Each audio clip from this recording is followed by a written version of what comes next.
আমরা যখন বিরোধী দলে ছিলাম আমরা অনেক ওয়াকআউট করেছি। এটি একটি রাজনৈতিক চর্চা, তবে দীর্ঘস্থায়ী ওয়াকআউট বা দীর্ঘ সময় ধরে সংসদ বয়কট করলে গণতন্ত্র ক্ষতিগ্রস্ত হবে, জনগণ আবার তাদের অধিকার হারিয়ে ফেলবে। সুতরাং বিরোধী দলের প্রতি আমার আহ্বান রইল, তারা যেন কারণে অকারণে ওয়াকআউট না করে। সরকারি দলের প্রতি আহ্বান রইল, তারা যেন বিরোধী দলকে অ্যাকোমোডেট করার চেষ্টা করে, বিরোধী দলকে তাদের কাজ করার মতো সেই স্পেসটা যাতে তাদের দেয়, এবং বিশেষ করে যেসব দল স্বৈরশাসনের বিরুদ্ধে একত্রে রাজপথে আন্দোলন করেছে তারা যেন নিজেদের মধ্যে ঐক্য বজায় রাখে। না হলে আবার বিদেশে যারা পালিয়ে আছে তারা আবার ফিরে এসে এই দেশে আবার দুঃশাসন কায়েম করবে। সুতরাং নিজের রাজনৈতিক দলে ম্যানিফেস্টো বাস্তবায়ন করতে গিয়ে জনগণের অধিকার যাতে হরণ করা না হয় সে ব্যাপারে সরকার বিরোধী দল উভয় যত্নবান থাকবেন বলে আশা করি। গত 17টি বছর আমাদের জন্য, আমাদের জীবনের মূল্যবান 17টি বছর কেড়ে নিয়েছে। 3টা জাতীয় সংসদ নির্বাচনে আমি অংশগ্রহণই করতে পারিনি। একবার আমার বাড়ি ঘিরে রেখেছিল পুলিশ এবং আওয়ামী লীগের সন্ত্রাসীরা। সুতরাং গণতন্ত্রের চর্চা ব্যাহত হয়েছে এবং গণতন্ত্র না থাকার কারণে হত্যা, গুম, লুট, রাষ্ট্রীয় সম্পদ পাচার হয়ে বিদেশে চলে গিয়েছে।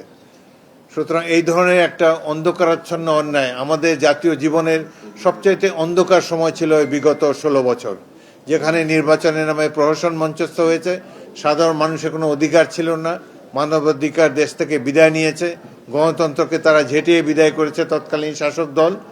সাধারণ মানুষের জীবনে দুঃসহ দুর্বিপাক অন্ধকার নেমে এসেছিল। অবশেষে ছাত্র, তাদের অভিভাবকরা এবং রাজনৈতিক দলসমূহের আত্মদানের ফলে একটি তীক্ষার কারণে দেশে আবার গণতন্ত্র প্রতিষ্ঠিত হয়েছে। আমরা আশা করব গণতন্ত্র আর কোনোদিন হারিয়ে যাবে না, কোনো দল গণতন্ত্রকে নির্বাসনে পাঠাবার চেষ্টা করবে না।